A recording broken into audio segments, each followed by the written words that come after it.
Kama unamfahamu mwanamke wa aina hii, ni mwanamke ambaye anapata changamoto za kushindwa kunasa ujauzito, ametafuta ujauzito kwa muda mrefu, anashindwa kunasa ujauzito. Lakini unafahamu mwanamke mwingine ana changamoto za uchafu sehemu zake za siri. Mwanamke mwingine ana changamoto za mirija kuziba, ndio maana ashiki ujauzito.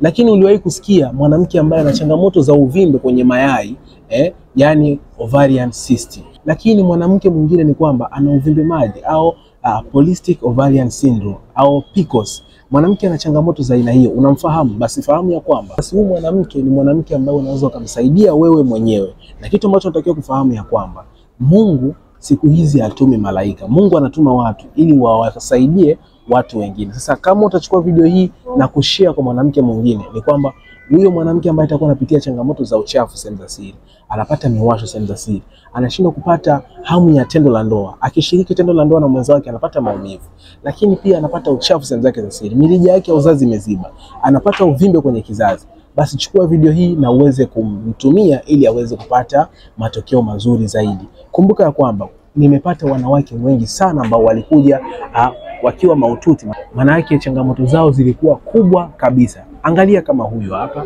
lakini angalia kama huyu, angalia na huyu hapa. Hawa ni watu ambao wamepona kwa kutumia tiba ambazo nimewapatia. Sasa kama na wewe unamfahamu mwanamke, basi mtumie hii video ili aweze kupata ukombozi wa haraka zaidi.